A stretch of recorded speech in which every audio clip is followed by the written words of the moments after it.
welcome to Wobbly Player Syndrome episode... Oh, what are we up to? 16! 16? Sounds right. Sweet 16. That's us for sure. Just look at us. That's why we got rid of the guy who swears a lot. Welcome everyone. Wobbly Podcast. Off to a good start. Stop the clock at 1 minute 24. We're away. It is episode 16. We never knew we'd get this far, but I keep getting kicked in the garage, so what else am I going to do? Welcome all to the people listening to us on the podcast later on when I transfer this. I'm sorry for the delay of this one. We had some issues in life getting in the way, but we are here now. And we have you probably noticed there's a new face, so we won't talk about them yet. Because, you know, no, we can't make them feel welcomed. That's not the way of the RLG lads. We have our regular crew, the man whose beard has got short, Michael. Hey, how's it doing? I'm alright, how are you? Yeah. Apparently someone's playing Steam. In the top right-hand corner, he's recovered from Nurgle. We wish he'd change something about it, though. Here's Mark. Yo. Fabulous. Spinning top. Yeah. Yes, and we do have a new person in the left... Oh, I'm Greg. Hi. And we do have a person in my left, the other corner. Another beard, another headphone. It is... Let's go full name. We just want Parker. Just whatever. Up to you? Okay. The almighty beard who wields the power of truth. Parker. How's that? Some sounds good. Whatever. Yeah. That's whatever, Parker. But we shall call him Tim. Steve, I will probably call him Steve every now and again. Hopefully that's right. Yep. It is Parker as well. I will get it mixed up because that's what I do. That's fine. He is part of our LG, one of the newest to our group, aren't you? Yep, that's right. And you're still hanging around. Yeah. That's fantastic. Yep. Obviously you haven't played against Mark yet. Yes, I did, actually. Oh, my first game. Oh, the other Mark. The one who swears a lot. That narrows it down. Yeah. Not really, yeah. So what brought you to our friendly, inverted commas, group? Actually, the OG Steve brought me in. So, 8 months ago, I had my first game against Steve in Kill Team. That's what kind of brought me back. Oh, okay. And then he mentioned a few months later that you guys were having a slow grow, and I put my hand up for that, and the rest is history, I guess. The rest is and history. Now I'm playing Age of Sigmar mostly. Yeah, well, fantastic. That worked. I'm spread across all the 40k products at the moment. Yeah, welcome to the 40k podcast. Age of Sigmar is the spawn of the devil.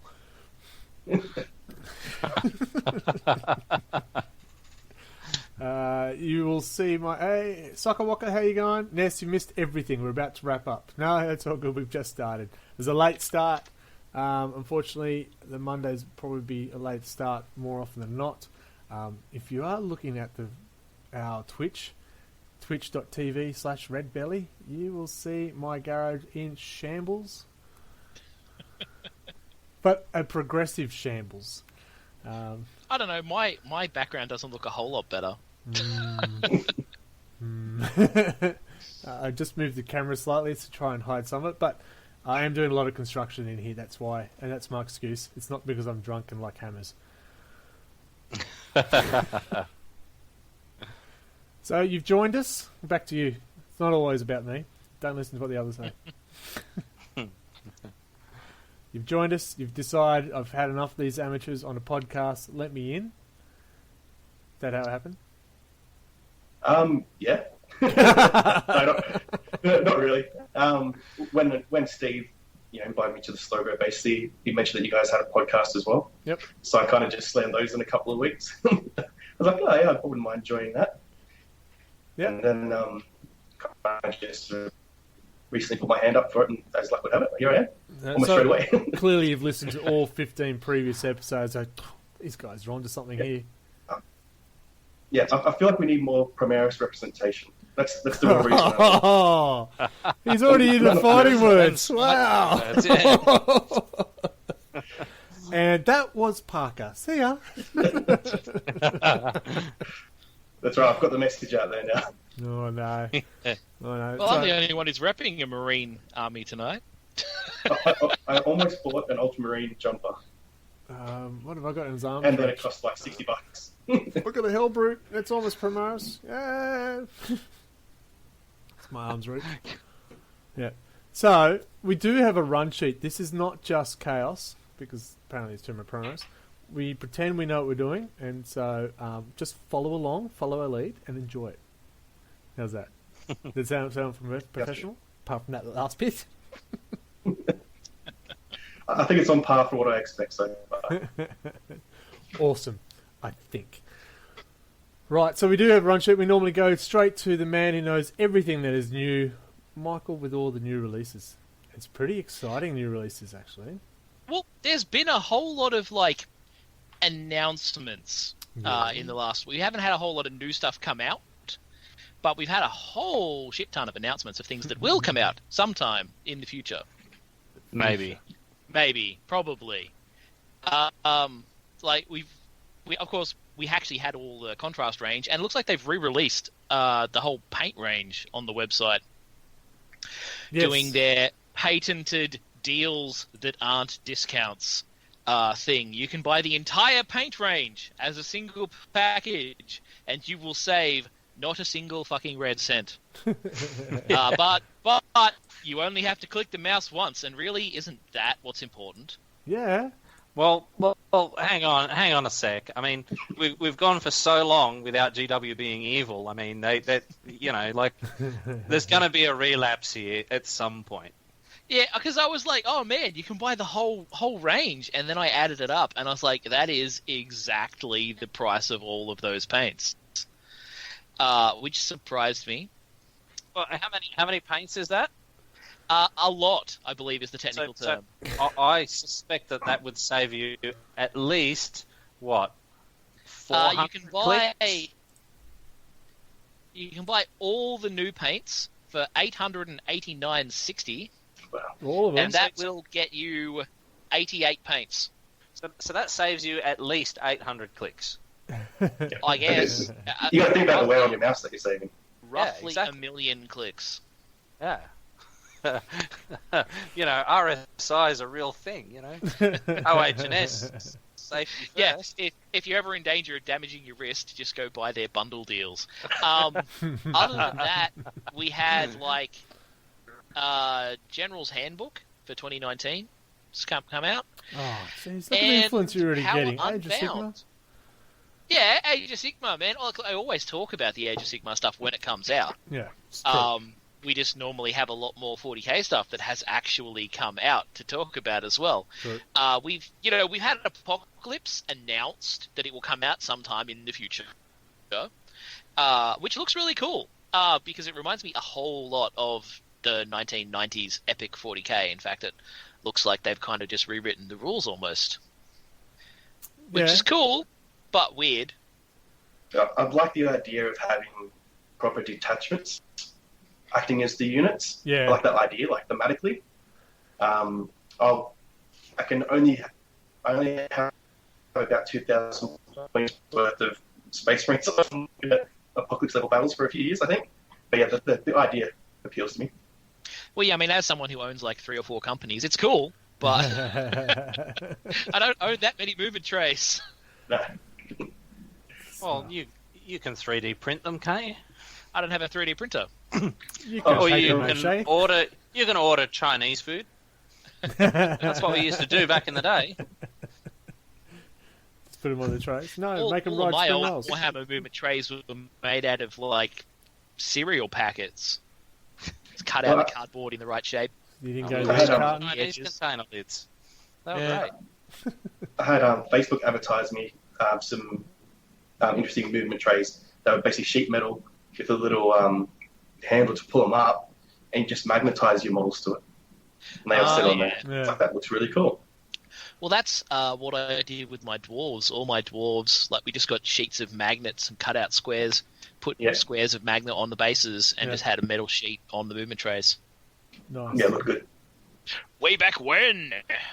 Back when technology was magnets, yeah. What else? What else? Well, has anyone actually tried the contrast paints? I have yet. No I've yet. got one. You've got one? Well, you're away. See? One. Yep. Contrast Dark Angels. So- I haven't tried it yet. Decide not to go for paying for the mortgage. You've got to paint instead. Well done. Well, I've still got to do the slow grow, so I haven't really painted any Dark Angels in quite some time. No, I just thought of the pricing of the paints. I went, what was it, $11.50 a pot? Or something Yeah, I like think it's $11.50 a pot. I think that? That's expensive they're pot. probably going for that whole. They're probably going for that whole. Well, you would have to buy 3 pots worth to do the highlights and the washes and stuff. So They're also bigger pots. Like it's an 18, not a 12. And it's kind of in line with the technical paints, right? The earth paints, Okay. like Modern Earth and Agrilian Earth. I think it's in line with that pricing. Fair enough. I'll have to get my Don't hands quote on me on it. that. I want to try, but it's sort of going. It's not a full 24 like the washers. Yeah. Okay. Midway. Good. It's a midi. Yeah. No, it's all right. It's not a pot. It's a midi. It's not. Yeah. Did you know Adelaide has different sized pints? I thought, hang on, pint is a form of measurement. A pint is a pint. Pint is a Are they pint. bigger or smaller? Well, I was there on the weekend, and I went, I'll have a beer, thanks. And I said, do you want a pint? And I went, absolutely. And got a schooner. I went, hang on. That's not right. And, well, actually, a lot of pubs do that. If you ask for a pint, they'll just give you a schooner because they're dickheads. And I asked for a schooner, and I got a pot. I went, oh my God. And then I checked the menu, and it actually said, you can have this, it's $11.50 for a pint, or $9.50 for an Adelaide pint. Pint's a pint! So what? An Adelaide pint is a real pint, and then everybody else just gets schooners. No, the pint. If you want the proper pint, that's not an Adelaide pint. Adelaide pints are only smaller. So, did Electronic Arts buy Adelaide? Is that what happened here? Very good. You can pay an extra $3.50 and have that rest of that pipe added on. I think you will find that having smaller glasses called pints is actually very ethical, and gamers love it. That's They're right. called surprise mechanics. But it's really weird when I had to update It's a it halfway surprise through. pint. Well, nobody ever accused the imperial standard of being standard. True story. We also had they gave release dates for those new Mechanicus transports and stuff, didn't they? Yes, they did. Yep. That's coming out soonish, as is the new Primaris bullshit tank, of which I will totally be buying. It looks so good. It I looks know, so, it'd be so good. That's totally actually- raving about. That's actually up for pre-order. What, on 2 weeks or Saturday? something. This week? Yeah, Yeah. not quite yet, but I love the And I look of believe the it comes out Mechanicus one. I think it looks 29th of June for pre-order. sweet. Yeah, I think the Primaris one is a little bit silly. I think on our Facebook page I put down it's a little bit silly with all those guns for a standard tank that's not a heavy support. Is it not a It's- heavy support? Ah, sorry, a super heavy. It's not a super heavy. It It's is not a a heavy. super heavy. Yeah, it is a heavy. But I mean, it's actually got a comparable price tag to some of the smaller super heavies, but it has about 6 times as many guns. Yeah, and can still transport. Like, yeah, but the transport capacity is a bit of a. Nah, Yeah, who's But is actually it- using it for can- transport? it's Is a super heavy still a category? yeah. I just played Not against one. Really? There's Um, Titanic. Yeah, We have Titanic. that's what I mean. Titanic. So the Bane blades of the world. You look confused, Mark. I'm just What trying is to this find my band? codex to see where I can get this stuff. But of course, Lord of something War, has whatever happened it's called. that's horrifying to my computer, and I can't find anything anymore. Well, I mean, like super heavy's not a category as such anymore. Because there are no categories anymore. There's but keywords and special rules. But keywords. Yeah. So we're talking Slanesh again. Yeah, it's all about the Slanesh, man. Well, yeah, I was But just keywords. looking for Slanesh. my Imperial Yeah. Guard codex so that I could maybe have a look at something like a Macarius or something. Nah, Oh. forget it. Macarius they is look cool. good. I know Dave's excited about the transport for the Mechanicus. I think they're overdue for a transport because they couldn't. We may have guns, but we've also got some hand-to-hand stuff. Come over here so we can touch you. That's inappropriate. Well, I mean, I kind of thought that was the point. You know, that the payoff for their ludicrous bullshit guns was that they couldn't get to you. Yeah, but then you had one of the Forge Worlds, which specialises in hand-to-hand, but by the time they got there, they're dead. Yeah. Rizza, Oh, yeah, but, one. you know, there's always at least one chapter tactic that's stupid and makes no sense. Dark Angels. My theory is because Rob plays Rizza, right? He plays Rizza, but he doesn't have a hand-to-hand. So if I give him a transport, maybe he'll reduce the amount of shit guns he has coming at me and put them into infantry coming charging at me. I went, I like that because I can kill that. Maybe the transports are actually a cunning trap. Yes! Here, buy these units so that I can win. Thank you very much. That's all I ask. It's what I put in my survey results. Oh, dear. Yeah. Okay, so we did mention our slow grow, and we should talk about our hobby progress. And we'll start with Parker, because it must be extraordinary, because you've never talked about it first. So you're going to talk about the last 15 years of your life hobbying. That'd be great. Well, condense it down to eight months, boy. Eight months. No, 15 years gives time for Mark to run down on the bottle, get a refill. Well, I did bits of 5th edition. 5th edition. 5th edition about a when you week. started. Oh, okay. Yeah. So I had, I think, Assault on Black Reach. Yep. I think it was called. Just some Orcs and Space Marines. Just some more. And then had no one to play against, so put those away in the cupboard for a while until last year. But for the hobby progress this month, I guess I finished up some Inceptors for my game against Anthony. Oh, yeah. And that was a bit of a rush job because he was going to India. You got Smurfs, Yes. don't you? I do. I love them. They're great. They are. They are indeed. They're probably the best. Yep. Why would you lie like I that? know. Why would you turn this podcast You into realise- a house of lies? Mark doesn't have control of the It's all in the podcast. box. You don't have to suck up to Finally. Mark. Finally, I'm not outnumbered. I've got the control to turn you off. They're the best guys in the universe. So I finished up the Sad Inceptors. Kit bashed some Reavers this week in preparation for the next game. Oh, yeah. I'm going up against Demons of Zetch, which I've never even heard of before. Outside Wow, of the you books. haven't been listening to our podcast. I feel offended. Well, I don't remember you guys talking about that actually. So Oh, maybe I'm I was, sure we I was did. too busy driving We on talked Canberra about super roads, chickens, so- didn't we? I don't think so. Oh. Because I didn't realise you could have a Demons of Zetch army until I was up against it. All kinds of shit.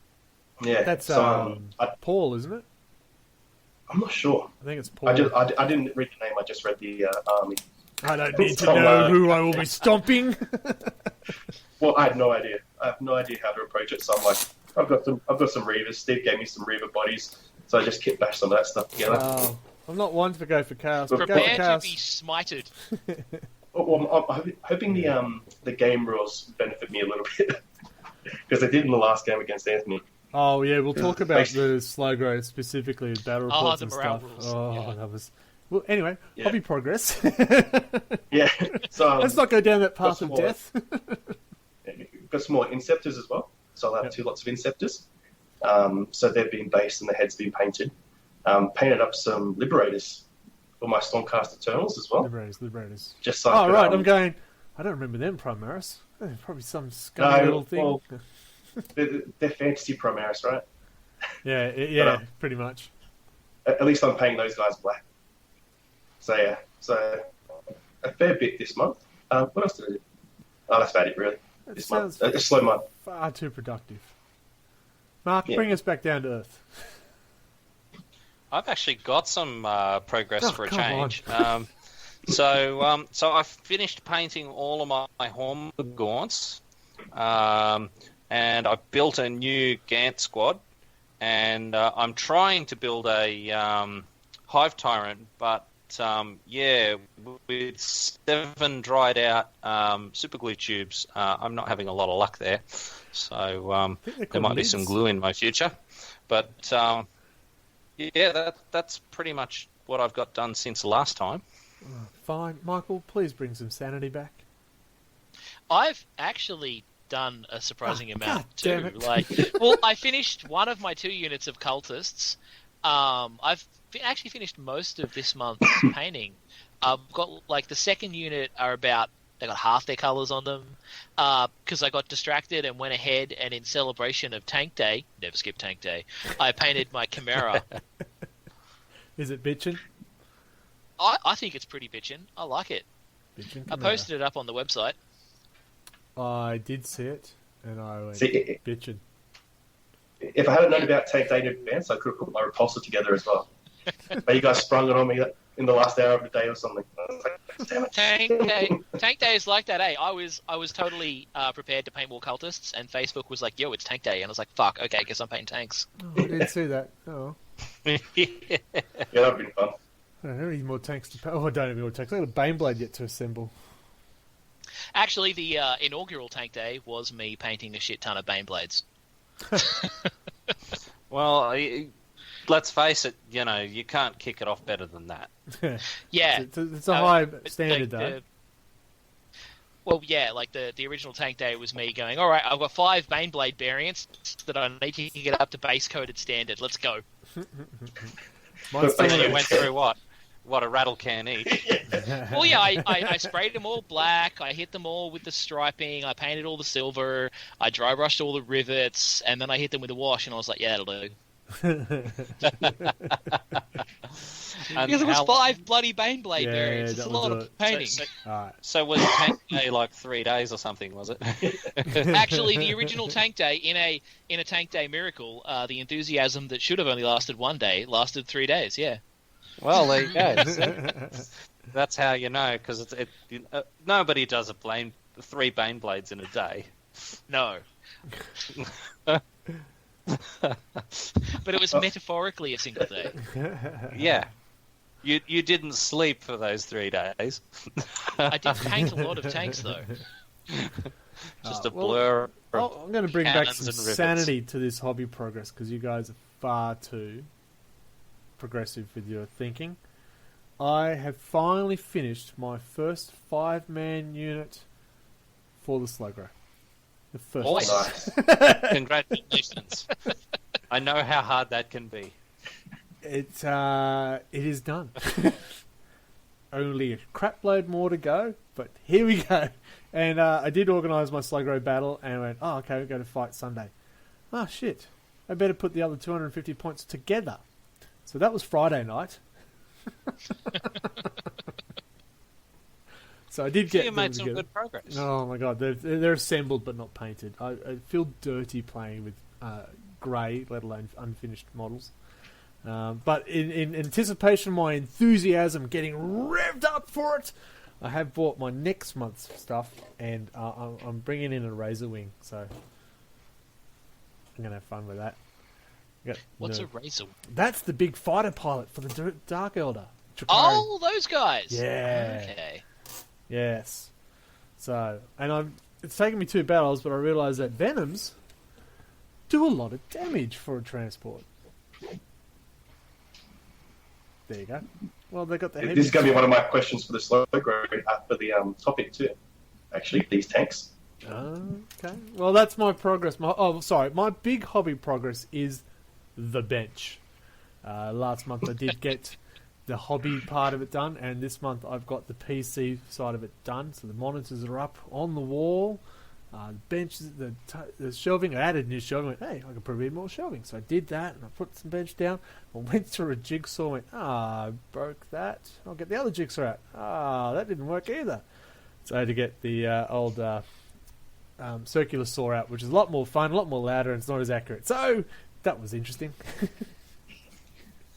But I just love how it's like, let's get some work done on 40k to the circular saw. It's like...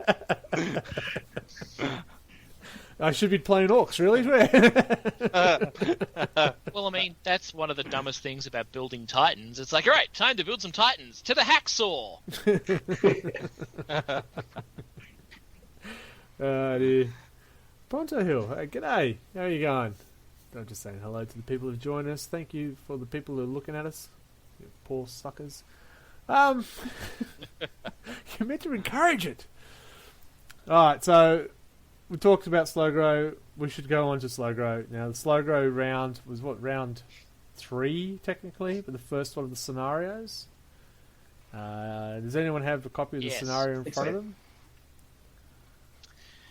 I can. Look at them all scramble. I would if Windows hadn't reorganized my entire folder where I kept all this stuff. Yes, I feel here we are. Pronto. I was going to say, if your son was up watching this, that's inappropriate. So yeah, it was plot twist Tenebrious 7. Dun, dun, dun. Dramatic music. Tell us a story. So yeah, the scenario for this month was that leadership is crazy, and you done get fucked by it. That's the short version, yes. Yes. So basically, after battle round 2, everyone had -1 leadership per turn, and every unit had to take morale checks. So a lot of bad shit happened. And when you say every unit, it's even the ones that don't normally take the morale. Because the rule as it was written was specified that they count as taking a casualty, and there's nothing in the rules that says that tanks and characters are actually immune to morale checks. Yep. They just can't take casualties because then they'd be dead. Except for Tyranids. Tyranids are explicitly immune to morale? Yeah, as far as I'm aware, because of Synapse range. Nope, they still take it. Yeah, even actually. if you're immune to morale, it was a special rule. I thought they didn't suffer. Fearless, like the Poxwalkers, they still took morale as well, even though they don't normally take morale, because it was a special rule. That's how we read it, anyway. Yeah, I mean, that's fair because enough, tanks don't normally take morale. Leadership. Yeah, but tanks aren't immune to morale. No. We played that everyone takes it, even if you're... because it's a special scenario. That's fair. Because otherwise, the guys with the synapse, or the guys who have no worries about being scary because they're ugly. Otherwise it'd be a bit of a ridiculous scenario, because one would be totally immune to the special rules, and the other side would be getting totally fucking ruined by them. Yeah. See, the thing is, it's very easy to take stuff out of Synapse, and then my leadership is atrocious. So it's not that big a deal, really. You kill the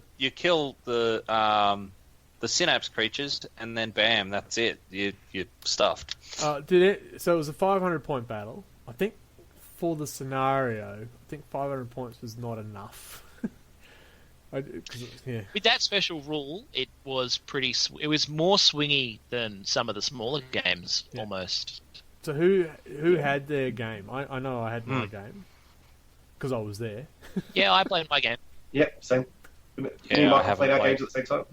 Yeah. And how did you go? Don't all talk at once?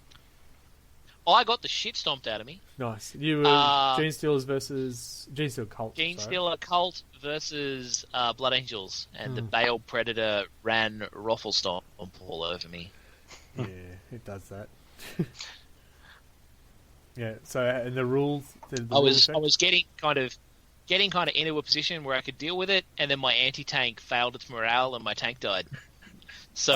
that's rough. Yeah. It was pretty bad. Although the next turn, the Bale Predator failed its morale save and died. So, swings and roundabouts. It was brutal. What about you, Parker? So, when Anthony and I played, we weren't playing by the correct rules. So we're playing it so basically the characters and the tanks weren't taking morale checks. Oh. So Anthony ended up winning that one because he had a tank and his character left, basically. He's got and I had a few intercessors left. Military Tempestus, isn't it? Yes, that's the Skylands, I think. Yeah, the Turok. Yeah, so he was playing Skylands, and I was playing my Primaris. And he had me pinned anyway. Like, if the morale stuff didn't come into play, he was always going to beat me. Because I made some bad tactical errors at the start by running all my good characters out into the middle of the no-man zone. Nice. And just got them all blitzed. Lots of gunfire. They went down very quickly. So Hotshot volley guns hurt. They're awesome. They do actually really hurt. and he had all sorts of special weapons. It was a bloodbath for my Primaris. I mean, that's a shame. Yeah, but Dead Primaris Ultramarines. Yeah, I'm upset for you, mate. Yeah, I know. It's I can hear the violins. But I think the end of the second round or third round, he just lost whole units. Just whole units gone from the game mechanics. Yeah, they were failing the leadership test, so just wiping out whole units. Yeah, essentially, until it was just his characters in his tank.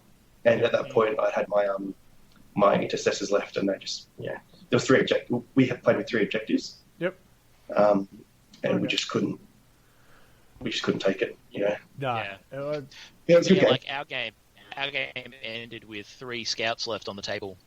Yeah. Because he killed my warlord in the last turn, and then his warlord failed his morale check and died, and then he had like 3 scouts left, and that was it. Yeah. I played against Death Guard. Who did I play against? Oh, one of the other new guys, Matt. With my Chikari, but it was a bloodbath, and then the leadership started coming in, and I got tabled, and I lost most of my troops because of that scenario, not because of getting killed. Yeah. And I lost the game. If I had passed the leadership of my last Reavers, I would have won, but they failed. They died. Got tabled. That's what you get for rolling all those 6s.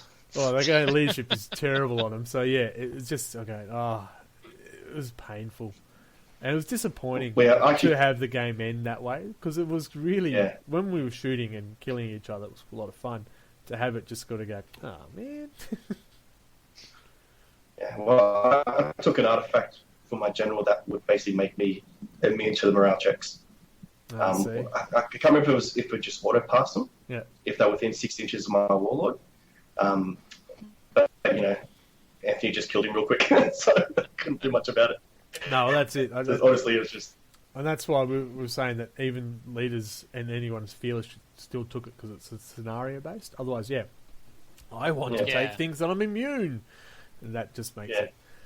I mean, there's certain armies that scenario's really good for, like Marines, who have a leadership of 10 to 9, and where you've got... as you said, your Tyranids, I'm putting it at you, not that you can see that, leadership of 5, or, even the Drukhari 6s and 7s, and sort of going, oh man, just can't do it. -1 now, it's now -2, it's now -3. Ouch. Yeah, it was a bit of a bloodbath kind of month. I know Nathan played the guy who has the Poxwalker Swarm, and his Dreadnought just wrecked the shit out of him, from what I heard. Just I've got deleting units a turn because he had the Onslaught Gatling Cannon Dread. Right. So one of those the new ones, Who's this? I forget what they're called. The Redemptor Dread. That's the one. Yeah. See, and that's the thing. Like, I've got a Redemptor Dreadnought, but I'm like, 500 points is pretty low. Yeah. Like a low point that to Dread take is... a Redemptor. That Dread is about pretty 242 points, I think. Yeah. So it was the month's edition was that Dread. Yeah, but like that's strong. It is really strong. I mean, it basically did the same thing the Bale Predator did to me. So yeah, well, that's where we're talking about at the end of our slogan. We'll have a look at it and see if we're doing points. So I know some do it by troop choice for this month, or elites next month and stuff. So yeah, it's a review. 250 points. Well, I'm struggling to keep up with assembling, but that's me. I'm not normally this bad painting. It's just life, and life's in the way. If you check out my Instagram, you'll see I can actually paint. Just life's getting in the way this time. It's a bit frustrating. But my 5-man squad, whoo-hoo! You don't look too closely. I did rush it. It's taken 3 months, but I rushed it. You've got to go by the 3-foot rule. Yeah, it's okay at the other side of the table. Do you need glasses? No. Well, please wear these ones when you look at them. Yeah.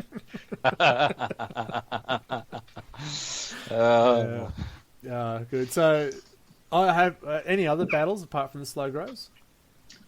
I played a game of Age of Sigmar yesterday. Any other battle reports? Anyone else? Any games at all? Yes, how did your Age of Sigma? That's how you say it, isn't it? Yeah, that's right. It went pretty well. The guy I was playing against was really good. He knew I was a new player, so he's kind of pointing out stuff that I was doing wrong, even when I kind of went against him. Yep. I end up winning, but I think it's because he kind of bought a not great list. Thinking because I'm a new player, I'm not going to do very well. So I felt really bad about it in that game. But yeah, so I played 5 Age of Sigmar games and I've won 2 so far. Nice. And I've been playing Kill Team and 40k against Steve for 8 months, and I've won 2 games. So it could be why Age of Sigmar is sticking to me a bit more. No, it's good that you had someone who's helping you out with the rules and stuff, because there's nothing worse than just coming in, I'm going to smash you. Yeah, everyone's been really good, actually, in the Age of Sigmar community. I haven't played against you yet, you'll learn. Yeah. Age of Sigmar, Yes, yeah, you'll be able to teach me things on that one. Yeah. Yeah. It has been a different story in the 40k games I played. Well, I had a lot of stompings in that. yeah. Well, I had a game. Our monthly meet was last weekend. Sorry, the sponsor Monteith's Black. It's going down very well, but just a bit of gas there. Sorry, folks. Sharing all the secrets.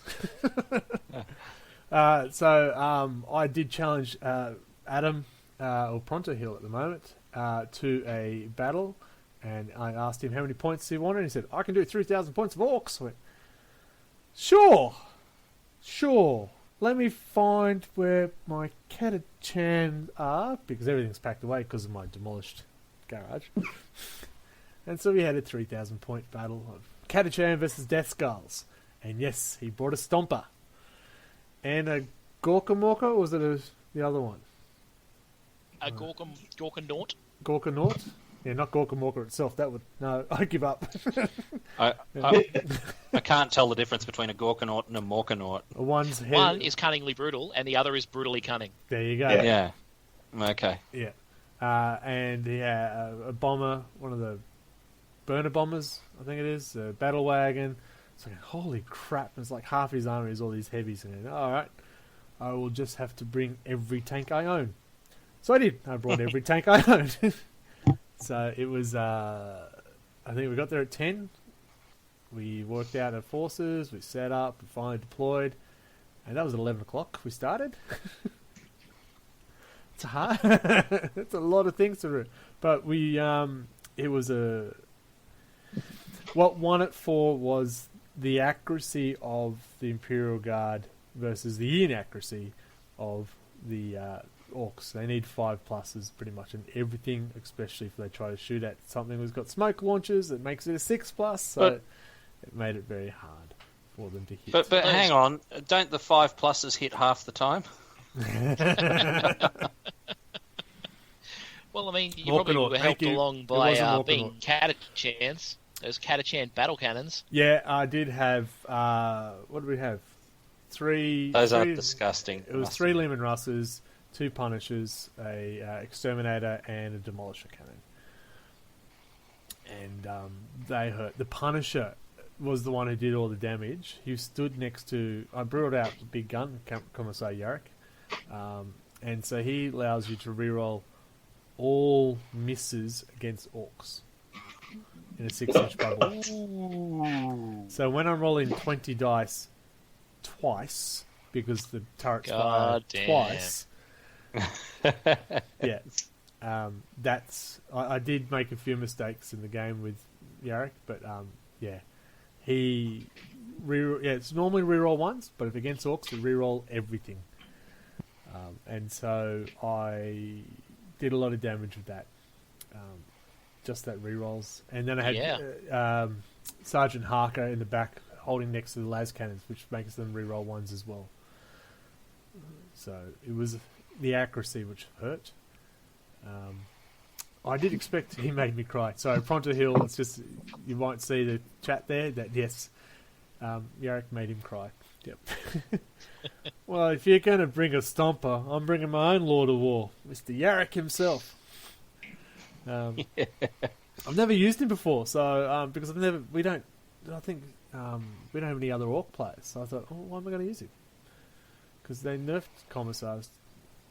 Nerfed. Hello.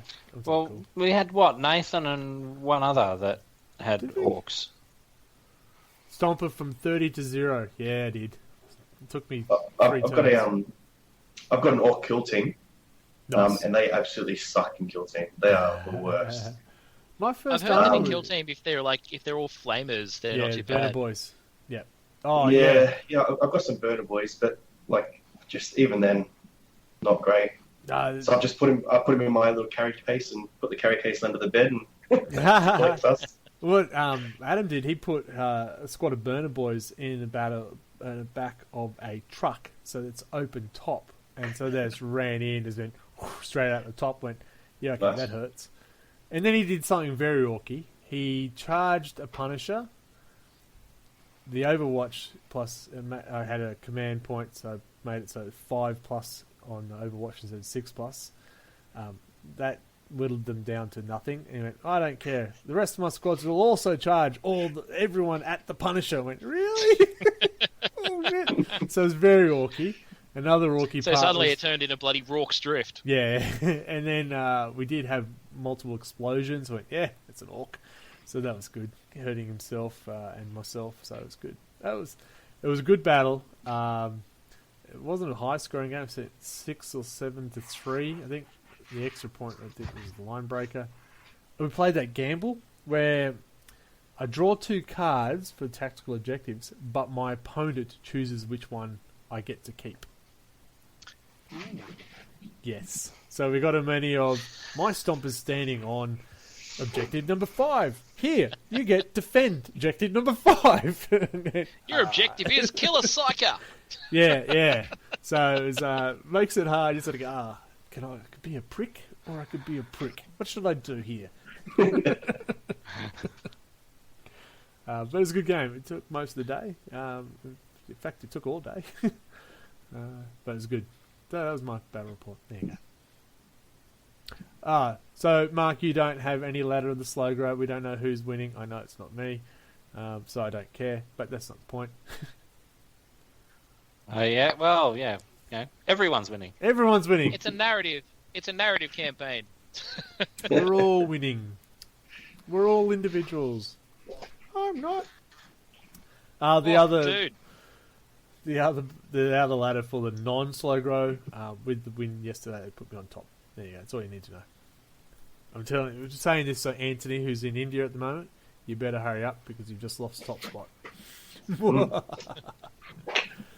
Age of Sigma, you've been playing Age of Sigma. Using the ladder, Parker? Yeah, but I'm losing in that too. So. All right, we won't talk about that either.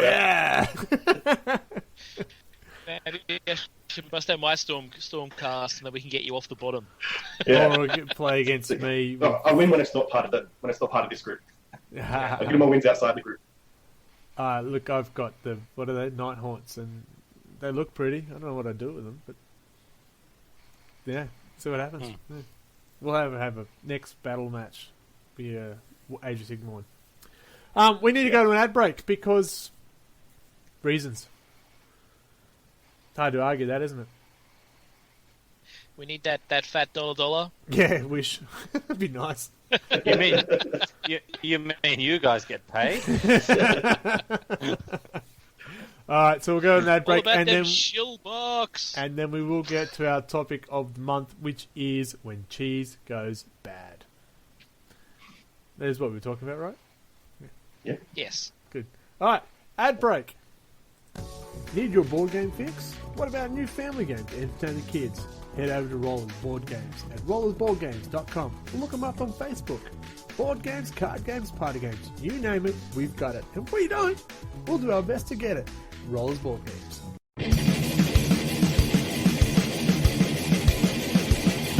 Like what you're hearing? So do we. You scream out in the night. Who is this, you say? You speak so silently. Storyboard concept. Oh. Want to hear more? anytime that you want. Go to storyboardconcept.bandcamp.com.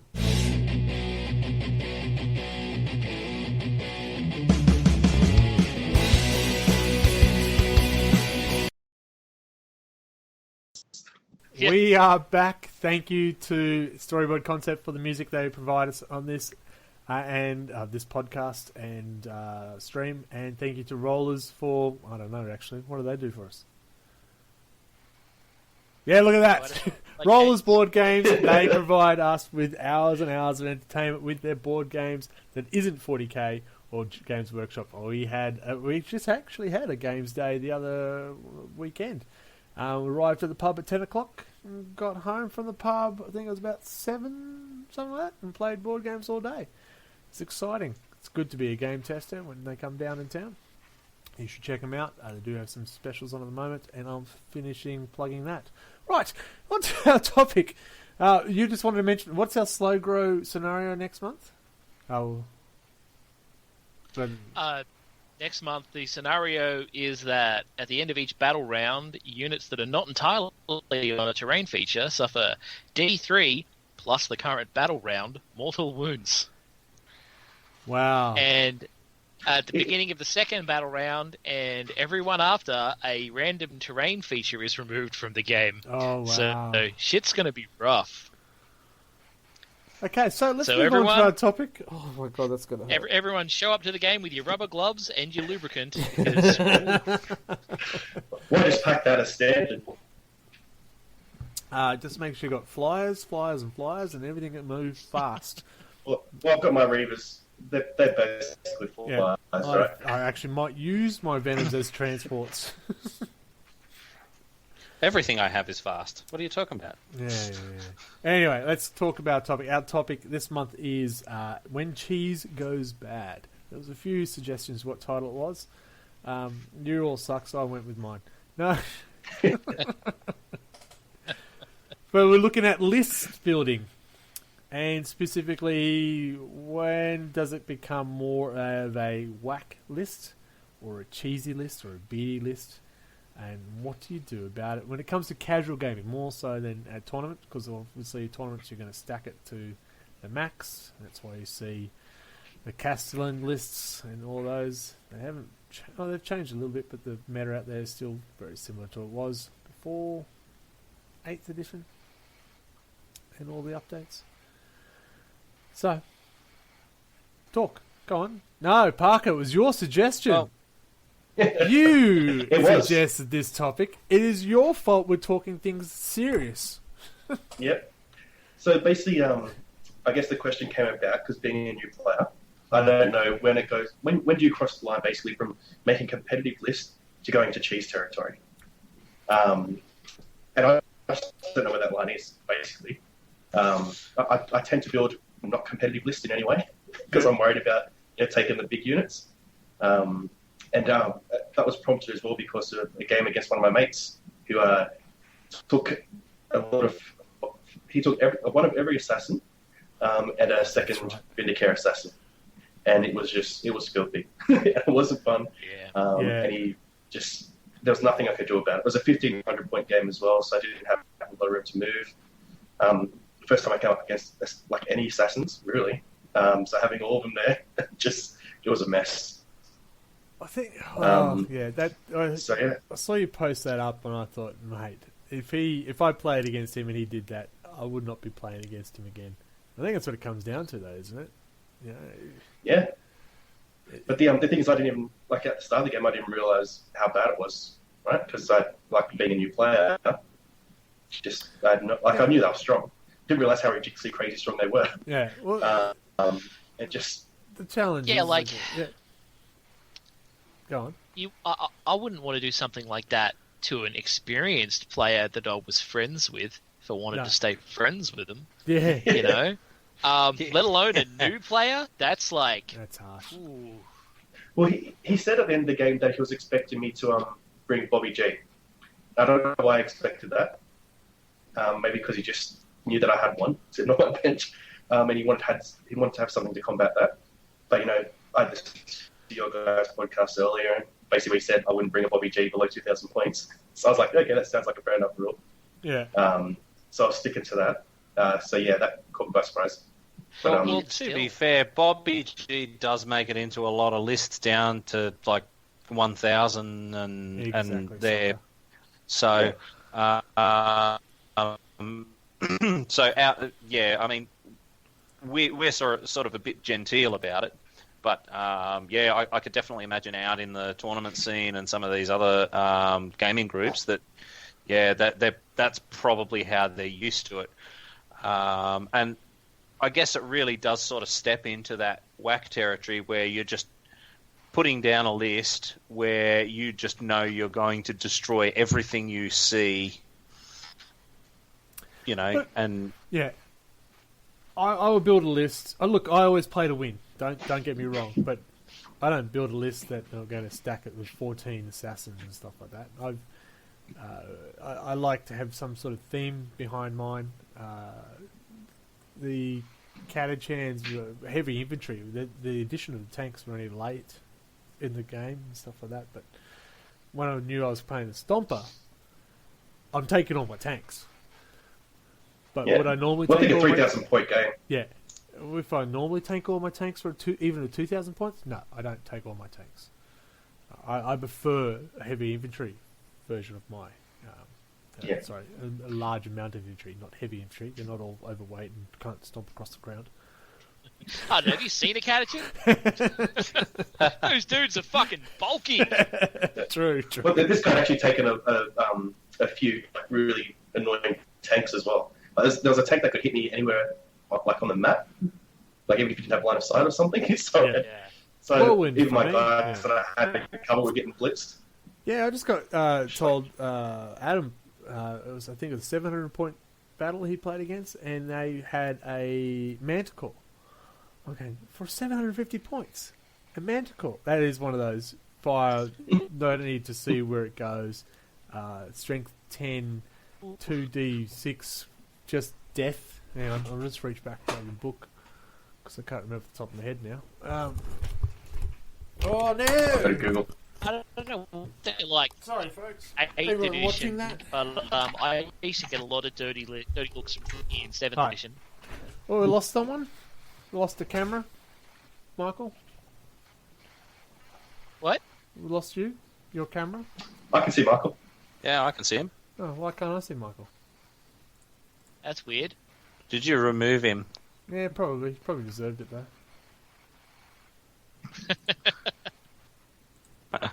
Yeah, I'm coming up with a similar issue at the moment as well with this slow grind, where it's like. Oh, there we go. We're back. It's all right. Relax. I bought a repulsor for my later games, and I'm just thinking to myself, like, when is it too early to actually put a repulsor on my list? Is 750 game too early? Is 1,000 points too early? Kind of thing, because I don't want to go up against somebody. You know. I just want to before you answer that, the Manticore is a 120-inch, no line of sight, heavy 2d6, strength 10, -2, d3 for 750 points battle. Well, see, the thing is that you've got to remember at the end of the day that you are playing on a points value sort of system. So, I mean, if you put all your points into that repulsor, and then they rock in and they've got nothing but anti-tank, then that's half your army gone with, you know, something like that. So, I mean, you weigh it up. I mean, there are some units out there that are sort of, let's face it, bullshit units, and they, you know, they're overpowered for their points value. Yeah, but I think, I mean, the repulsor's been in through what? How many points updates have we had since 8th dropped? Good 2 or 3. So by now, I think the repulsor's probably really well balanced compared to everything else. Well, I mean, the repulsor is pretty balanced. I mean, you're going to have trouble getting it into a 250 point increment to begin with, because a fully kitted out repulsor is like 350 points. Okay. So you really don't want that in less than 1,000. Yeah, I mean, and if you did manage to sneak it in there, a repulsor would, like, in our current points value, just one-shot my army. Yeah. Like, That's what I was thinking. Like, the points are more. I feel like they're more accurate the higher you go. In like the bigger games you get. Whereas when it's really low, some of your models can just really dominate. Like in my last 2 slow grows, I've come against tanks. Actually, even in our game, Michael, you had a vehicle, and they were really powerful units. Probably the most powerful units on the field. And mine so they make a big difference. Yeah, but it just tore through my guys. It was just cheap. Yeah. It's this, list building. It's a tough one. For me, I prefer to try and have a theme behind my force when I'm playing. If it's over 1,500, then I will go for the bigger stuff. Under 1,500, I'll go, am I going to go troop heavy and try and do this? Or am I going to try to do this? It's not a set. I must have this unit because that's the killer. I must have this unit because it's the killer. If I'm playing against Orcs, alright, it's a Punisher. If I'm playing against Marines, alright, it's a Lehman Russ. But that's not going to be 16 Lehman Russes. Couldn't transport them all. Yeah. Well, I just remember that list that came out of ITC where the guy was putting out 6 Storm Ravens. Yeah. And I was just like, really? Like, if some dude rocks up and puts out 6 of those, you're like, yeah, see ya. But I think that's it. If you're going to a tournament, though, you're expecting that beardiness. Well, I mean, especially at ITC, that's going to be just... Well, yeah, I know. But if somebody in a casual game rocked up with that, you'd just be like, dude, come on. Well, that's it. It's trying to find that balance because you want to be competitive. You want to put your best force out there. You don't want to put, I'm going to have... Sorry, I was about to say an army of Grots, and actually, I do want to have an army of Grots. I think that would be awesome. So it doesn't help the argument. You're not going to put... It's a little blurry because, I mean, sometimes, like, an example is when I first played Anto way back, and he brought a whole bunch of Razorbacks and tanks and stuff. Yep.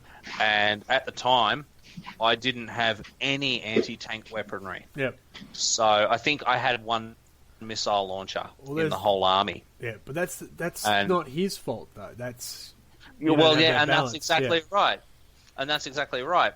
Like, I wouldn't say that his list was a WAAC list. No. It just happened to be that I brought the wrong stuff on the day.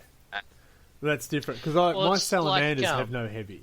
They are infantry utes, and I've gone up again. Oh crap! There's a couple of land raiders, or there's something going. How the hell am I going to stomp that? But that's not on them. That's on me. Yeah. 8th is a bit easier on that. Yes, because anything can kill anything. Because I had troops shooting down a stomper going. Oh, the less guns. There's a chance. They didn't. Well, but there's a chance. I think it's, I've brought it up before, but it's important to remember that in 8th edition, they literally put in the rulebook, talk to your opponent, establish what type of game you're playing. Yep. What are your expectations? Yeah. And I think that's kind of where it comes down to. That's the difference between being a dick and just making an army. Do both of you know what to expect? It's like, I showed up to play you with those bullshit knights, man. But I told you, hey, can I play knights? I'll be bringing knights. We said yes out loud, no internally. Yeah. So I showed up with a bullshit knight army, but I was like, look, is it okay if I play a bullshit knight army? Yeah. Well, yeah, I've got Mortarion, but I would not put him out on the field unless I tell the person I'm bringing Mort. Yeah. Exactly. Yeah. And I'd do the same with Bobby G as well. Like, if I was ever going to play him, I'd just say, look, well, I mostly play 1,000-point and 1,500-point games anyway. Yeah. So it's always going to be a low-point game. Yeah. So I would just say, look, I'm going to bring him, just deal with him. That's it. Mort would never come out unless it's a minimum 2,000-point battle. Yeah, and Bobby G is... I can see why someone would bring 5 assassins to go against Bobby G because I've sat down with Big Dave and he rolled... Like, we basically lined up Bobby G and as much Tau as he could fit on the table, basically, and Bobby G stomped across the table, killed all of them, and... like he got him down to I think 1 or 2 wounds, but the fact that he's killed like a whole army on his own with no cover or anything is, I think what Eighth has done well, though, he's put more focus on filling your troop choices. You're not seeing the armies that are it's just a full elite or just a full heavy. It's not as advantageous having an armoured force of Imperial Guard, which is just tanks, because you're going to get a whole 6 command points at the most if you do that. And it's going to be rather expensive. So, yeah, you've got the big guns, but you're going to get smashed pretty easy. Well, not easy. See, the other thing a lot of people seem to forget is the game is a strategic game. Yeah. It's not just about killing the enemy. There's going to be times where you put an army on the field and you are outgunned. Yeah.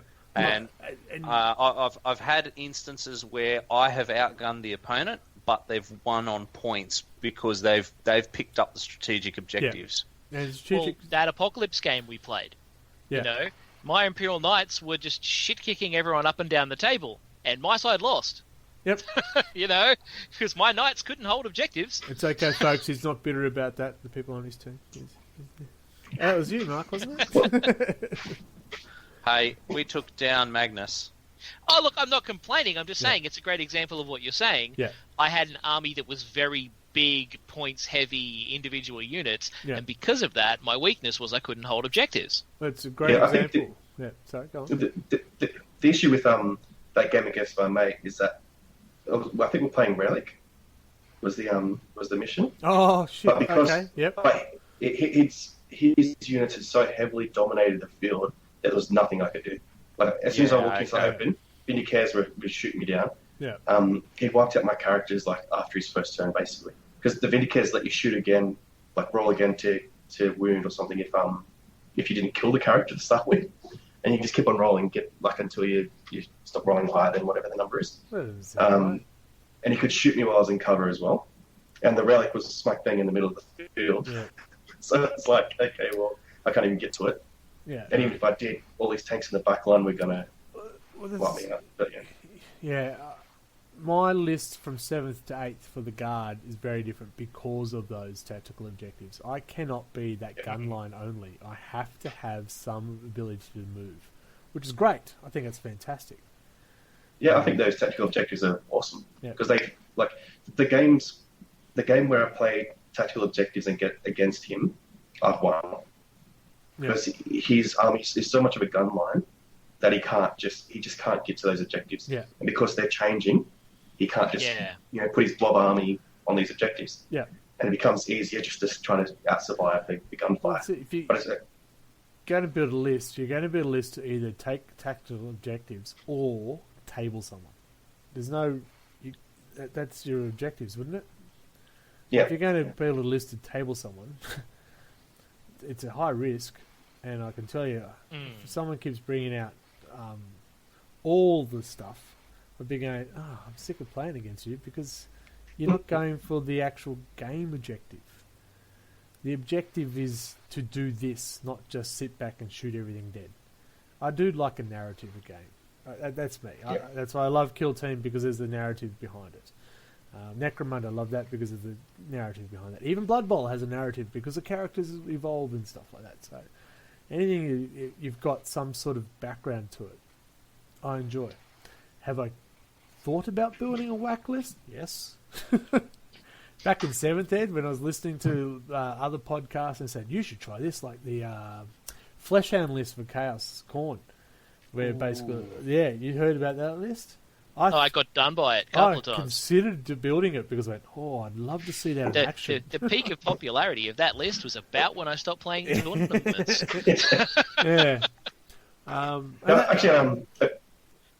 Sorry, you go, Greg. No, go. I'm having a drink.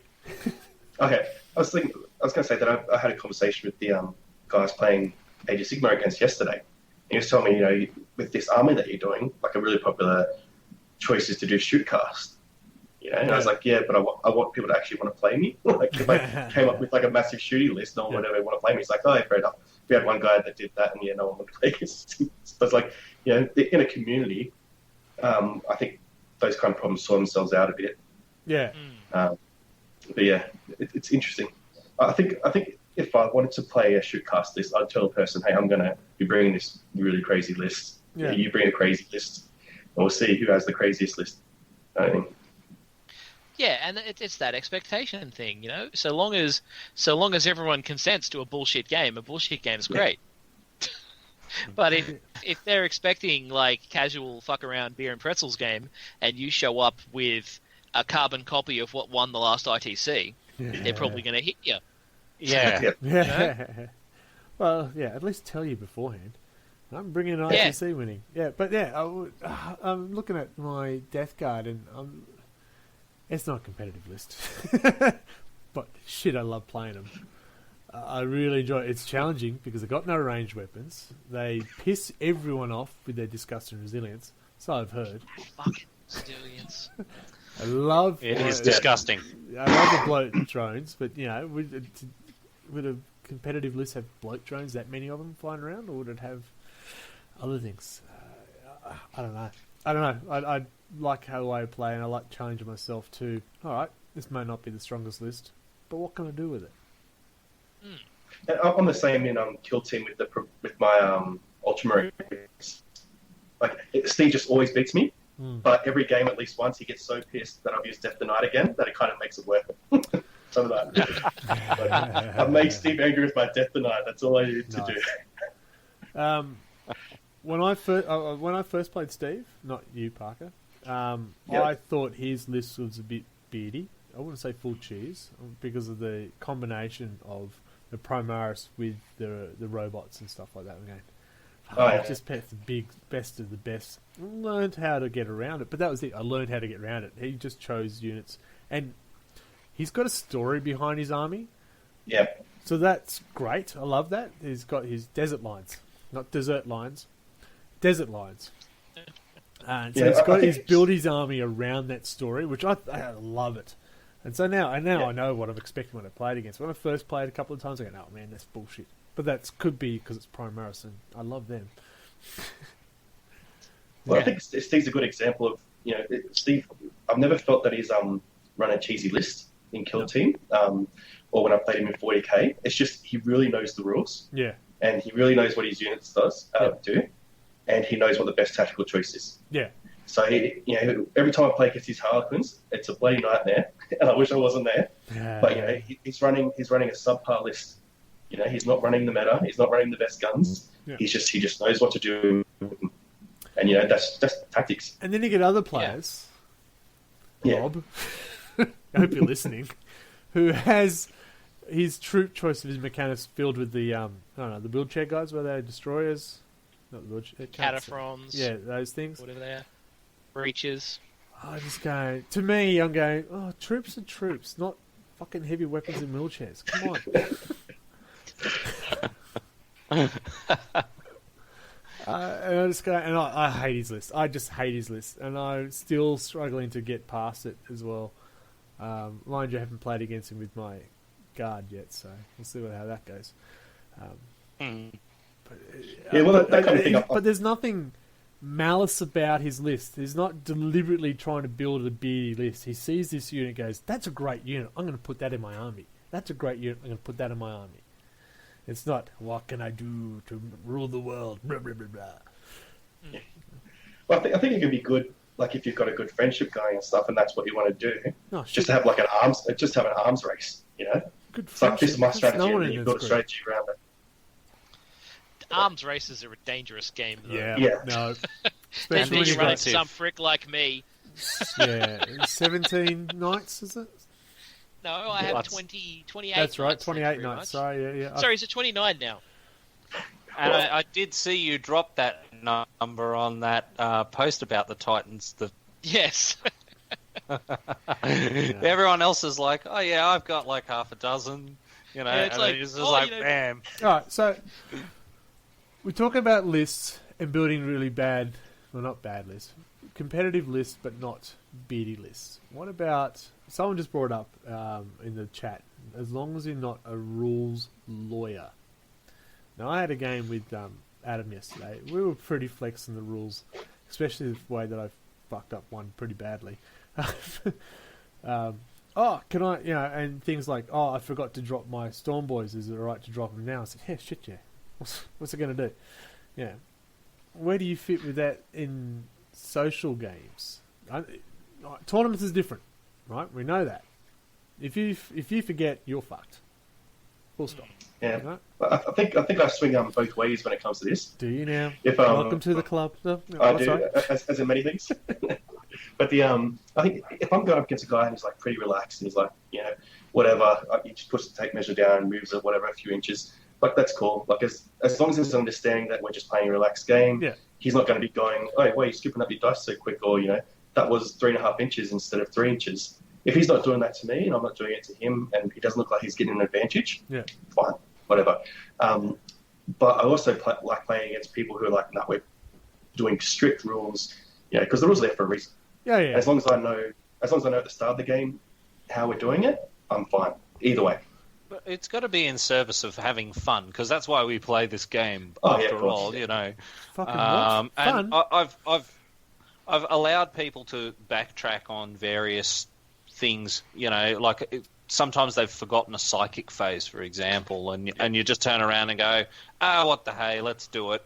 I know that's not in my best interest, and in some cases it's even turned the game.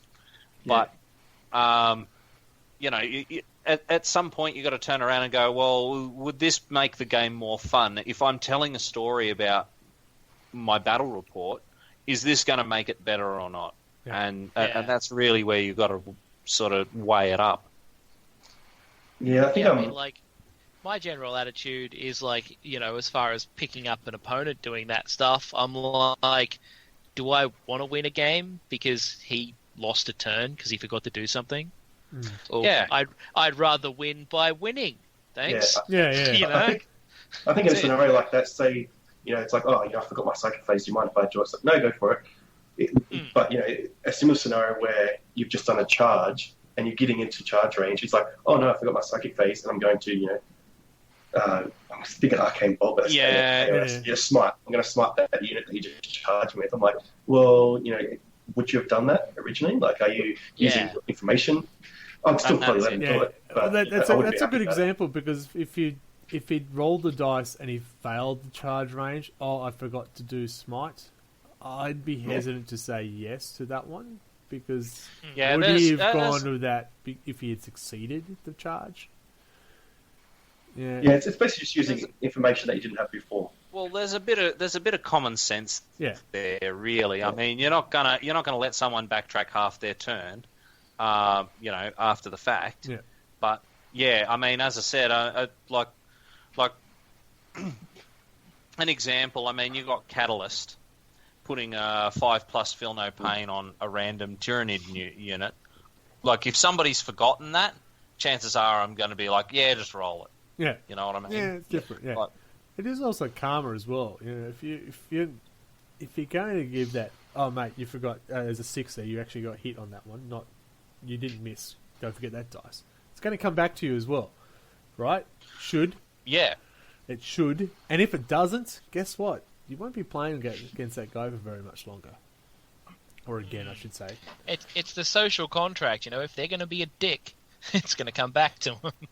And word gets out. I mean, the community's not that big. Yeah. Well, we've got a good. Our group is very good. We don't have any. Yeah. No, we don't. I'm just making sure. Just running through the list. And I mean, there's a lot of people who don't like playing against Steve, for example. But I mean, Steve's very fair about it, and he's just good at the game, And you only get better by playing better opponents anyway. So As I said, when I first played against, I did enjoy it, but now I've gone, hang on, there's no malice behind it. It is just he knows the rules. As you said, he plays it very well. He knows the rules, and he's built a list to do that. It's not a beardy list. He just uses it well. And now I go, that's great. That's a challenge for me. I do enjoy playing against Steve, personally, but I think that's because he's consistent. Mm-hmm. Like, because everything's, the I's are dotted, the T's are crossed. It's the same every time. There's never going to be like a 50-50 judgment call, because he knows the rules. rules. Yeah, And it's like, there's no grey. I told you last time that's what the rules were. And it's like, yeah, fair enough. So like you're on the same page all the time, and the page is in the rule book. That's where you go back to what you said, Michael, is talk to your opposition so you know what you're expecting. So when I first played Steve, I was going, oh, okay, this is a lot more serious than I'm used to playing. But now I'm used to it. Then I'll play against, say, Dave or Rob, and I need to take a packed lunch because they take some time with their decision making. But I know that's going to happen, so I prepare that. I might make a smaller force, so my turns don't take as long. But that, I think that's it, right? I mean, like you play against Steve once, and you know how Steve plays. Yeah. It's like if that's something you enjoy, then it's enjoyable. Steve, you're listening. Every game's going to be like. We still want to play against you. There's nothing wrong with it. Don't change. But please invite me over next Monday. And remember what you're colourblind to which colours, because that's what dice I'm using next. I think but both ways I can go. I think I'm happy. Adam's a great opponent. He's like, yeah, we'll just do what you want to do. It's like, cool, Adam. Oh yeah, yeah. So that's the difference. You play against Steve, and then you go play against Adam, and there's your polar opposites. Yeah. There's your palate cleanser. But yesterday's game, we were relaxed, and it was a lot of fun. And I did make a big mistake, and he's going, next time. Thank you, because I feel really bad about that. See, the thing is, it's okay not to bend the rules a bit, as long as you're consistent with it. Because, you can't turn around and go, that dice is cocked, and then the next time it happens for the other person, you go, nah, you got to play it where it lies. You know what I mean? Well, and I always ask at the start of the game. Inconsistency shits me more than anything else. Yeah. That's why you guys have probably noticed, like, half the time at the start of the game, I'll just be like, look, if any of my dice touch terrain, I'm re-rolling it. I'll often just lay that out at the start of the game. Because I'm like, because I'm just assuming they're cocked if they're on the terrain. Just so that there's no ambiguity, so that there's no, should I re-roll that, is that cocked? There's not even a discussion. It's like, it's on the terrain, I'm re-rolling it regardless of what it is. Yeah, and I say at the start of the game as well, it's like, are we doing just, if it's cocked at all, re-rolling it? Because I think that's probably the better way to go. Because then it's not like, that's like, you can kind of see that it's mostly on this side, and that just happens to benefit me, so we'll go with it. Yeah, I mean, there's schools of thought. I've heard some people run the if you can place a die on it and it doesn't slide off, then it's not cocked. I've heard that one. That's far too much technicality for a game. Velcro we are playing dice. A game. Yeah. I need to stabilize around for that. We are playing a game, but I want to beat you all. Don't take it personally. It's not dice Jenga. Yeah. So unlike Super Tower. Okay, so we're doing a slow grow. I'm going to bring it back to the actual lists themselves. We're doing a slow grow. It's a great example of how to stack your list to get that. Right? I feel, for me personally, putting in the what is it called again? The Razor Wing. I feel a bit. That's a flyer at 750 points. That seems a bit. I'm not totally comfortable with it, but I just want one. Sorry, guys, I just want one. Well, see, the thing is that again, I mean, you've got to weigh out what the other person can, what other cheese unit that person can put in their list, and it comes down to using the tools that are available to you. I mean, I think.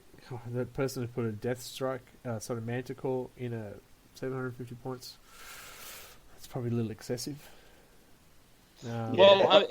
And this is one of the reasons why we tend to frown upon Forge World, is because Forge World tends to have these kind of units where they're just disproportionate to the points value. They're better balanced than they were in 7th, but it's still... I mean, it depends. Like, some Forge World stuff is crazy and some isn't. It's kind of inconsistent. Yeah. Like, some of my favourite Forge World models for my guard are like the Malkadors and the Macariuses and the Valdors, and they're not actually that bad. Yeah. It's the bullshit that's the problem. Yeah, I think it was I know it was. Oh, I don't know if it's like some of the Tau suit is ridiculous. What's that? The Chaos Lord that's like cheap as, it does nothing but just. The Chaos, like there was like a Chaos Cultist Sorcerer Lord or something. Yeah, What was it was he that called? one. But they was had to nerf spammed it specifically, that unit. because it was being spammed in every tournament. Yeah. Because he was so cheap but so powerful and stuff. And yeah. Can't remember what he was called. What can I? We shall call him Frank. Yeah. Too many Franks. To be frank, no, too many. So when you're building your Slugro, I'm pointing at you. Look at you. Look, point. You can't see that. How are you building? No, I don't need to know exact Slugro. Actually, no. Tell me what you're building so I can fight you. For me, let's start with that. I've built a 2,000 point list, and I'm building my Slugro to that list. So I've got this month. I need to get one more troop choice. I'm still going to be in a patrol formation until I get to 1,000 points. I'm not going to get a brigade. That's the next one, isn't it? Battalion. Until I get to 1,000 points. I can barely get a patrol together. But that's how I've built this one. This is my list from the 2,000 points. I think it's fairly competitive. I've done some tweaks in the tomes. I've added more Venoms. And so I'm just going, this month I need to get this because that's that many points. This month I got this because it's that many points. That's why the flyer I've got just happened to fit. This points fits this month for that. It's not I want to kill everyone with a flyer because no one should have one. It's because it fits. How have you built yours? So, well, I mean, with mine, basically I picked I went to YouTube actually, and I looked at a channel from a guy Tsumugi, and I basically took his 1,000-point list, threw out the extra detachments from different Hive fleets and stuff, and just basically built that 1,000 points. And I figured, like it seemed like a good base. And from there, I'm just going to add the extra units that I feel that I need based on how my games are going, really. That's kind of how I really sort of did my Ultramarines. In the end, I bought a bunch of units, created a core, and then went, these guys are putting tanks down. I guess I better get some anti-tank stuff or, stuff like that. So reactive, then. Yeah, it's a bit reactive, but...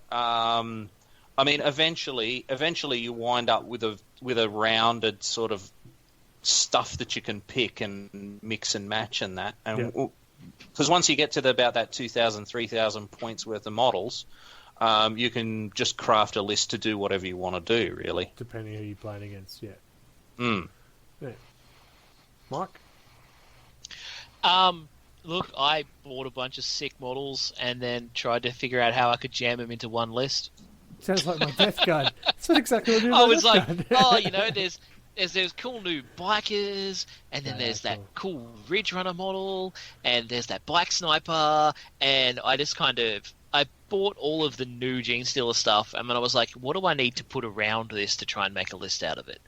And then I kind of designed the 250 points at the same time as the 2K list so that they would work together. Like, I didn't start with a 2K list and work backwards, but I also didn't completely individually design the 250s. I did it with the 2K list in mind. So it's a bit of both, but mostly focused around sick shit that I want to run.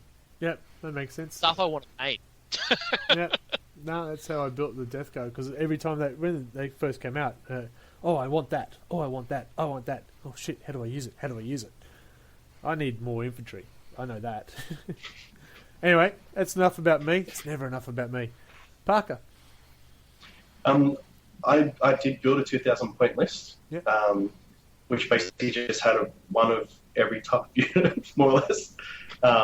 No real strategy in mind, except for trying to get some Hell Blasters on there. But I built the Hell Blasters wrong, so kind of revising that strategy at the moment. I gave him a single 36-inch shot instead of the two 30-inch shots, which was a mistake. Yeah. Yeah, but they're all built, so we're living with it. And then I bought a tank as well because I know that you probably need a tank at some point. I wasn't really fast on the tanks. Yeah. That's it really. And then as each game comes along, I add in whatever I need for points and just hope for the best. Yeah. I think this month coming up was the first time I've actually thought about the strategy of the games we're playing. I'm like, okay, what's the strategy of my team? How do I get in close? Like the Reavers, for example, I'm taking because they have the shock grenade. And I heard that the Zench guys have lots of flamers. So I'm hoping I can drop in a shock grenade and getting close and shut down their flamers. So that's kind of the first time. Smite, and flames. That's Zench. Well, I do have a Terminator Librarian as well that I'm paying up to put in there just because I'm like, oh, well, they're psychic. I need some sort of like anti-psychic.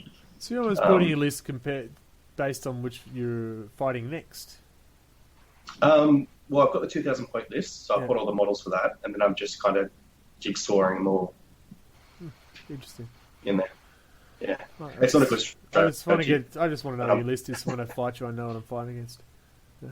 Probably let's say Inceptors, because they're kind of the models that got me back into 40k, to be honest. Because they just look like giant flying turtles. They look awesome. It's like, back controversy. in. We have a few people who don't think they look awesome, but anyway. They just look so good.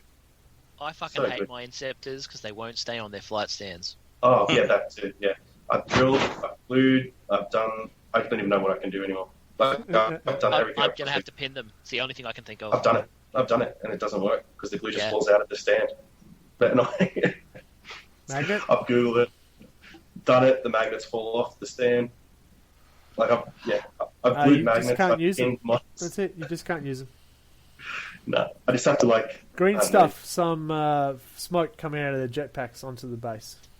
I've seen some models you can buy where it is like just smoke coming out of the jets. Yeah, to make the base. I'm not good enough at painting smoke yet. But definitely thinking about it. There you go. Alright, so... Where are we? We know... Well, number one rule in RLG is clearly don't be a dick. We know that. Our group's pretty good about it. Most times, unless you've been at the pub for 5 hours. Lists. Special. It's just a quick one. Special characters in low point armies. Yes or no? Actually, yeah, that was my next question. Really, Vindicare assassins in a 1,000 point list.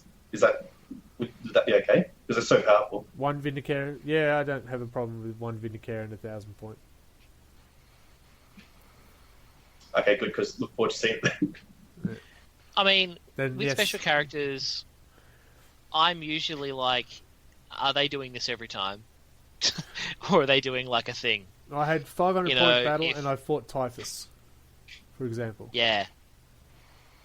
And it's also particularly bad if it's a special character that's absolutely bullshit or that hoses your army. Right. Like if you're playing like a super low points game and you show up and Yarrick's in their army because they know you've got orcs. And a 500 point army, yeah, well, that's a bit harsh. You're like, ooh. Yeah, that's a bit harsh. But yeah, I'll do it. No. But yeah, again, I mean, you're also balancing that fact that they're putting usually more than half their points into that character. Yeah. I think Adam had something similar in our game as well. He had heaps of points put into a Smash Captain.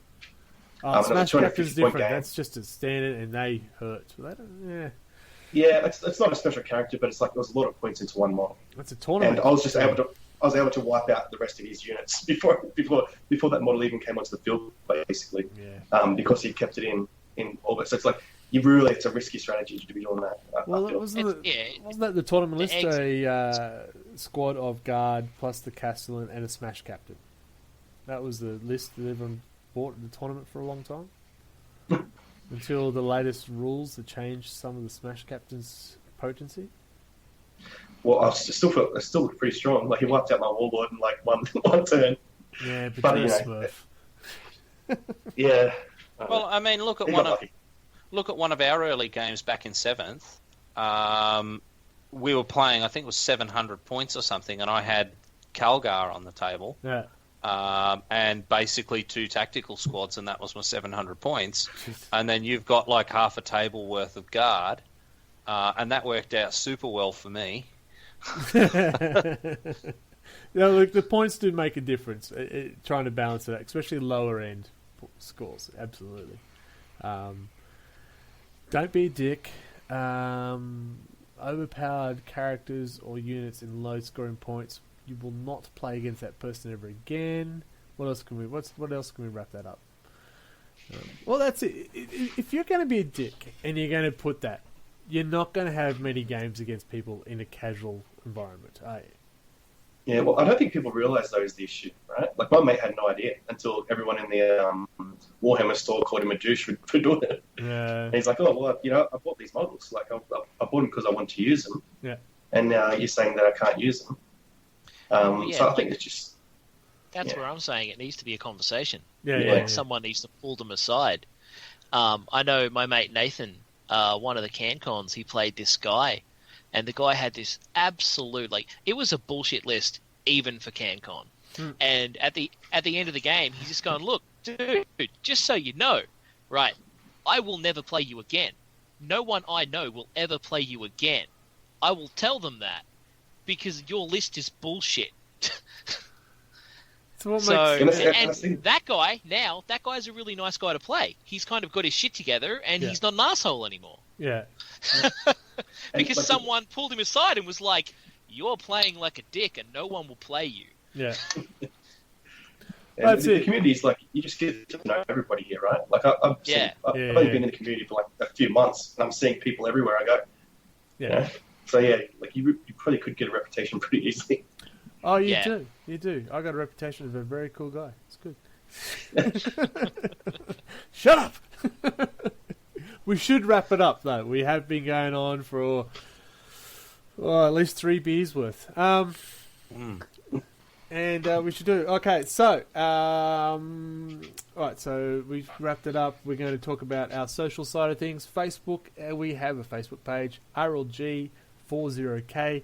Come, visit us. We're nice. Listen to us. We don't be dicks. Yay!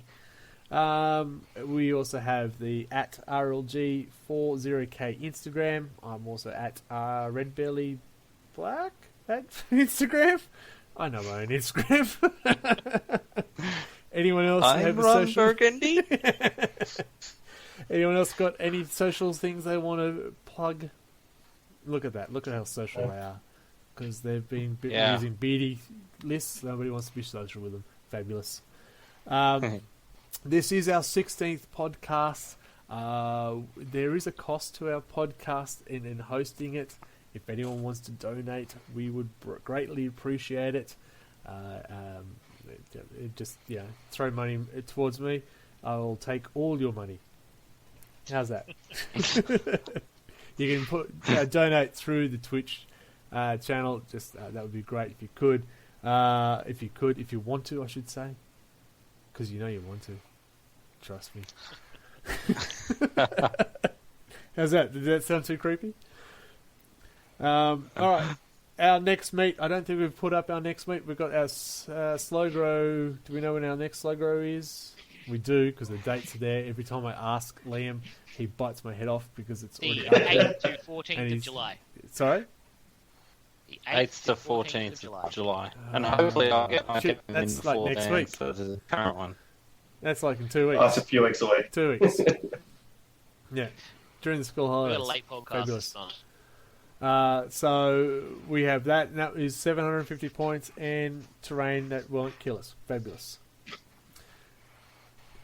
Parker, thanks for joining us. I hope it was all the wonderful stuff that your dreams have made of. It was. Liar, you can come back. Mark, it's you. Adios, muchachos. That was it. Great, thanks. I'll say bye because I always leave it to the man with the voice with the short beard. I don't know why I got the short beard. It's weird. To sign us off. Thank you for the Twitch viewers. That's it. Oh man, I'm on fire. Thanks for the Twitch viewers for watching. It's only 3 and I need more. Thanks for watching. Thanks for the comments. I didn't get back to you with all the comments because, I'm unsociable that way. Haven't you heard? Till next month, Michael, take it away. Well, now we all know how much cheese is too much cheese, but what will be the topic next month? I'm sure we'll figure something out. Join us then for more wobbly adventures.